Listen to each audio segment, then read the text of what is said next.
Hello दोस्तों, आज की क्लास में हम समाज से संबंधित प्रश्नों को देखेंगे। पार्ट 1 में हमने कुछ क्वेश्चंस को डिस्कस किया था। आज हम पार्ट 2 स्टार्ट कर रहे हैं, तो चलिए क्वेश्चंस देखते हैं। प्रश्न 49 में हमसे पूछा जा रहा है, जिस समास का प्रथम पद संख्यावाची तथा अंतिम पद संज्ञा हो वह है द्वंद्व समास, तत्पुरुष समास, द्विगु समास या फिर अव्ययीभाव समास। तो जिस समास का प्रथम पद संख्यावाची और अंतिम पद संज्ञा हो वह द्विगु समास कहलाता है। अगला प्रश्न देखते हैं, प्रश्न 50। तिरंगा में कौन सा समास है? तिरंगा शब्द में द्वंद्व समास है, द्विगु समास है, अव्ययी भाव समास है, या फिर तत्पुरुष समास है। तिरंगा शब्द में द्विगु समास होता है। अगला प्रश्न देखते हैं, प्रश्न 51। इसमें पूछा जा रहा है, जिन समासिक शब्दों में पहला पद संज्ञा को व्यक्त करने वाला विशेषण होता है वे शब्द कहलाते हैं। ऑप्शन ए में दिया हुआ है द्वंद्व समास, ऑप्शन बी में द्विगु समास, ऑप्शन सी में बहुब्रीहि समास, ऑप्शन डी में अव्ययी भाव समास। तो जिन समसामयिक शब्दों में पहला पद संख्या को व्यक्त करने वाला विशेषण होता है वे द्विगु समास कहलाते हैं। अगला प्रश्न देखते हैं, प्रश्न 52 में हमसे पूछा जा रहा है, अष्टाध्यायी शब्द में कौन सा समास है? अष्टाध्यायी शब्द में क्या बहुब्रीहि समास होता है, क्या द्विगु समास होता है, या फिर कर्मधारय समास होता है, या फिर तत्पुरुष समास होता है? तो अष्टाध्यायी शब्द में द्विगु समास होता है, तो ऑप्शन बी हमारा करेक्ट ऑप्शन होगा। अगला प्रश्न देखते हैं, प्रश्न 53। त्रिवेणी शब्द में कौन सा समास है? क्या त्रिवेणी शब्द में कर्मधारय समास है, बहुब्रीहि समास है, द्विगु समास है, या फिर द्वंद्व समास है? तो त्रिवेणी शब्द में द्विगु समास होता है। तो इसी के साथ हम अपना अगला प्रश्न देखते हैं, द्वंद्व समास में कौन सा पद प्रधान होता है? इसमें पूर्व पद प्रधान होता है, उत्तर पद प्रधान होता है, या दोनों पद प्रधान होते हैं, या फिर कोई तीसरा पद प्रधान होता है? तो द्वंद्व समास में दोनों पद प्रधान होता है। अगला प्रश्न देखते हैं, प्रश्न 55। जिस समास के पूर्व एवं उत्तर दोनों ही पद समान रूप से प्रधान हो उसे कहते हैं। ऑप्शन ए में दिया हुआ तत्पुरुष समास, ऑप्शन बी में बहुव्रीहि समास, ऑप्शन सी में द्विगु समास, ऑप्शन डी में द्वंद्व समास। तो इसमें ऑप्शन डी द्वंद्व समास हमारा सही ऑप्शन होगा। अगला प्रश्न देखते हैं, प्रश्न 56। जिन सामसिक शब्द में पूर्व पद और उत्तर पद गौड़ होते हैं और कोई तीसरा पद प्रधान होता है वह समास कौन सा समास होता है? बहुब्रीहि समास, कर्मधारय समास, तत्पुरुष समास, या फिर द्वंद्व समास? तो जिस समसामयिक शब्द में पूर्व पद उत्तर पद गौड़ होते हैं और कोई तीसरा पद प्रधान होता है वह बहुब्रीहि समास के अंतर्गत आता है। अगला प्रश्न देखते हैं, प्रश्न 57। जिस समास का कोई पद प्रधान नहीं होता उसे कहते हैं। कोई पद प्रधान ना हो उसे वह कौन सा समास होगा? क्या वह द्विगु समास होगा, द्वंद्व समास होगा, कर्मधारय समास होगा, या फिर बहुब्रीहि समास होगा? तो इसमें ऑप्शन डी बहुब्रीहि हमारा सही ऑप्शन होगा। अगला प्रश्न देखते हैं, प्रश्न 58। निम्नलिखित में से कौन सा शब्द बहुब्रीहि समास का उदाहरण है? ऑप्शन ए में दिया हुआ है त्रिभुज, ऑप्शन बी में दशानन, ऑप्शन सी में नवरात्र, ऑप्शन डी में त्रिलोक। तो बहुब्रीहि समास हमें बताना है, तो जो दशानन शब्द है ये बहुब्रीहि समास के अंतर्गत आएगा। अगला प्रश्न देखते हैं, प्रश्न 59। बारहसिंगा शब्द में समास है, बहुब्रीहि समास, कर्मधारय समास, द्वंद्व समास, या अव्ययीभाव समास? तो इसमें ऑप्शन ए बहुब्रीहि समास हमारा सही ऑप्शन होगा। इसी के साथ हम अगले प्रश्न की ओर बढ़ते हैं। इसमें पूछा जा रहा है, चक्रपाणी, चंद्रभाल तथा सुलोचना में क्रमशः समास है। कर्मधारय, द्वंद्व, तत्पुरुष, सभी संप्रदान समास है, सभी बहुब्रीहि, तत्पुरुष, कर्मधारय, द्वंद्व। तो चक्रपाणी, चंद्रभाल और सुलोचना शब्द में बहुब्रीहि समास होता है, तो ऑप्शन सी हमारा सही ऑप्शन होगा। अगला प्रश्न देखते हैं, प्रश्न 61। निम्न में से कौन सा चक्रपाणी में प्रयुक्त समास है? चक्रपाणी का हमें समास बताना है, तो इससे पहले क्वेश्चन में भी सेम ही था, चलिए देखते हैं। इसमें भी ऑप्शन सी हमारा सही ऑप्शन होगा। प्रश्न 62।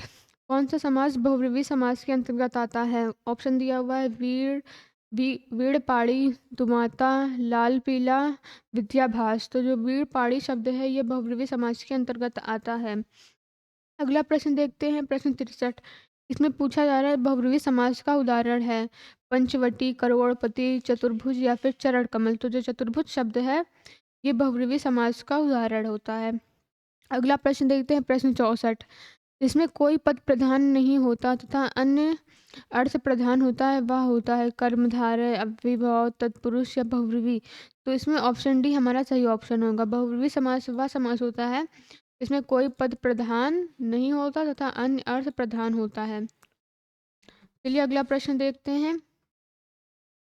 प्रश्न 65 इसमें दिया हुआ है सूची 1 को सूची सी से सूची 2 से सम्मिलित कीजिए तथा नीचे दिए हुए विकल्पों में सही उत्तर चुनिए। चलिए देखते हैं क्या क्या दिया हुआ है। सूची 1 में हमें शब्द दिया हुआ है और सूची 2 में हमें समास दिया हुआ है। चलिए ऑप्शन देखते हैं।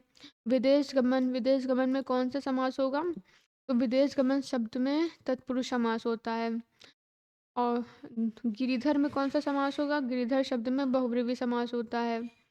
देश विदेश शब्द में कौन सा समास होता है? तो इसमें हमारा अव्ययीभाव द्वंद्व समास होता है। यथा शीघ्र शब्द में अव्ययीभाव समास होता है। तो चलिए हम ऑप्शन देखते हैं क्या क्या दिया हुआ है। पहले का हमारा 2 ऑप्शन सही होगा। तो क्या इसमें ए का 2 है? नहीं है, तो ये ऑप्शन हमारा गलत। इसमें है ए का 2 नहीं है, तो ये ऑप्शन भी हमारा गलत। इसमें है, जी हाँ इसमें है। अगला ऑप्शन देखते हैं। ऑप्शन डी में भी ए का 2 है, तो दोनों में से हमें एक चुनना। चलिए अगला ऑप्शन देखते हैं। गिरिधर गिरिधर में बहुब्रीहि समास है, अर्थात बी का 1 होगा। क्या इसमें बी का 1 है? हाँ इसमें है, इसमें है फोर्थ में। तो ऑप्शन में नहीं है, तो ये ऑप्शन हमारा गलत होगा और ऑप्शन सी हमारा सही ऑप्शन होगा। अगला प्रश्न देखते हैं। प्रश्न 66 यथोचित किस समास का उदाहरण है? द्वंद्व समास, अव्ययीभाव समास, तत्पुरुष समास या द्विगु समास। तो इसमें ऑप्शन बी अव्ययीभाव समास हमारा सही ऑप्शन होगा। अगला प्रश्न देखते हैं। गौरी शंकर किस समास का उदाहरण है? तो गौरी शंकर शब्द में बहुब्रीहि समास होगा, कर्मधारय समास होगा या फिर द्वंद्व समास होगा या फिर तत्पुरुष समास होगा। तो गौरी शंकर शब्द में द्वंद्व समास होता है। अगला प्रश्न देखते हैं। प्रश्न 68 निम्न में से कौन सा समास द्विगु समास का उदाहरण है? भला बुरा, पंसेरी, नवयुवक, बखूबी। तो इसमें ऑप्शन बी पंसेरी शब्द में द्विगु समास होता है। अगला प्रश्न देखते हैं। आजीवन में समास है तत्पुरुष, अव्ययीभाव, द्वंद्व या कर्मधारय। तो आजीवन शब्द में अव्ययीभाव समास होता है। इसी के साथ हम अगला प्रश्न देखते हैं। अगले प्रश्न में हमसे पूछा जा रहा है यथाशक्ति में कौन सा समास है? क्या इसमें कर्मधारय समास है, बहुब्रीहि समास है, अव्ययीभाव समास है या फिर द्विगु समास है? तो यथाशक्ति शब्द में अव्ययीभाव समास होता है। पीताम्बर में कौन सा समास है? द्विगु, अव्ययीभाव, तत्पुरुष या फिर बहुब्रीहि। तो पीताम्बर शब्द में बहुब्रीहि समास होता है। चरण कमल में समास है कर्मधारय, बहुब्रीहि, द्वंद्व, तत्पुरुष। तो इसमें ऑप्शन ए हमारा कर्मधारय सही ऑप्शन होगा। चौराहा में समास है द्वंद्व, तत्पुरुष, द्विगु या कर्मधारय। तो चौराहा शब्द में द्विगु समास होता है। सप्तऋषि में समास है। ऑप्शन ए में दिया हुआ है कर्मधारय, ऑप्शन बी में तत्पुरुष, ऑप्शन सी में द्वंद्व, ऑप्शन डी में द्विगु। तो इसमें ऑप्शन सी द्वंद्व हमारा सही ऑप्शन होगा। यथारुचि में समास है तत्पुरुष, बहुब्रीहि, अव्ययीभाव, द्वंद्व। तो इसमें ऑप्शन बी अव्ययीभाव हमारा सही ऑप्शन होगा। अगला प्रश्न देखते हैं। प्रश्न 76 निम्नलिखित में से कौन सा तत्पुरुष समास का उदाहरण नहीं है? राजकुमार, यज्ञवेदी, आजन्म या फिर ग्रामवासी। तो जो इसमें आजन्म शब्द है ये तत्पुरुष समास का उदाहरण नहीं है, तो ये ऑप्शन हमारा सही ऑप्शन होगा। अगला प्रश्न देखते हैं। आजन्म शब्द में समास है अव्ययीभाव समास, तत्पुरुष, द्वंद्व या फिर बहुब्रीहि। तो आजन्म शब्द में अव्ययीभाव समास होता है। प्रश्न 78 देखते हैं। इसमें हमसे पूछा जा रहा है एक युग्म अशुद्ध है, में अशुद्ध युग्म की पहचान करनी है। ऑप्शन दिया हुआ है। ऑप्शन ए दिया हुआ है भरपेट अव्ययीभाव, माखन चोर तत्पुरुष, गाय बैल कर्मधारय, हंसमुख बहुब्रीहि। तो इसमें ऑप्शन सी गाय बैल कर्मधारय ये युग्म अशुद्ध है। अगला प्रश्न देखते हैं। दिन रात पद के लिए सही समास का विकल्प चयनित कीजिए। दिन रात का हमें समास बताना है। ऑप्शन देखते हैं। द्विगु, तत्पुरुष, अव्ययीभाव या द्वंद्व। दिन रात शब्द में द्वंद्व समास होता है। इसके साथ हम अपना अगला प्रश्न देखते हैं। जिस समास का दूसरा शब्द प्रधान होता है उसे कहते हैं अव्ययीभाव समास, तत्पुरुष समास, द्वंद्व समास या बहुब्रीहि समास। तो इसमें ऑप्शन बी तत्पुरुष समास हमारा सही ऑप्शन होगा। प्रश्न 81 कृष्ण और सुदामा गुरु भाई थे, रेखांकित शब्द में समास है, तो हमें गुरु भाई शब्द का समास बताना है। अव्ययी भाव समास, तत्पुरुष समास, द्वंद्व समास या बहुब्रीहि समास। तो गुरु भाई शब्द में तत्पुरुष समास होता है। लड़की चौलड़ी पहने हैं, रेखांकित शब्द में समास है, तो इसमें हमें चौलड़ी शब्द का समास बताना है। क्या इसमें द्विगु समास है, क्या इसमें बहुब्रीहि समास है, क्या इसमें अव्ययी भाव समास है, क्या इसमें द्वंद्व समास है। तो चौलड़ी शब्द में द्विगु समास होता है। अगला प्रश्न देखते हैं, प्रश्न 83। इसमें पूछा जा रहा है जिस समाज के दोनों ही पद प्रधान हो उसे कहते हैं। दोनों पद प्रधान हो वह कौन सा समास होता है?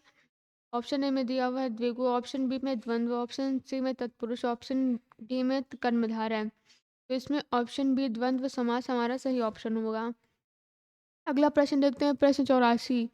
जिस समास में पहले या बाद का कोई पद प्रधान नहीं होता उसे कहते हैं। क्या उसे अव्ययी भाव समास कहते हैं, बहुब्रीहि समास कहते हैं, द्वंद्व समास कहते हैं या फिर कर्मधारय समास कहते हैं?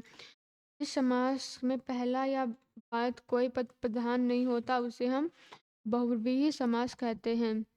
अगला प्रश्न देखते हैं, प्रश्न 85।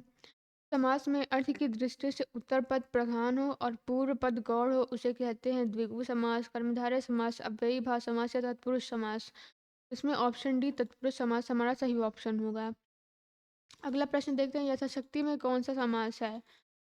बहुब्रीहि समास, अव्ययी भाव समास, करण तत्पुरुष समास या फिर द्वंद्व समास। तो इसमें ऑप्शन बी अव्ययी भाव समास हमारा सही ऑप्शन होगा। आज की क्लास में इतना ही। नेक्स्ट क्लास में हम किसी नए टॉपिक पे क्वेश्चंस डिस्कस करेंगे। Thanks for watching.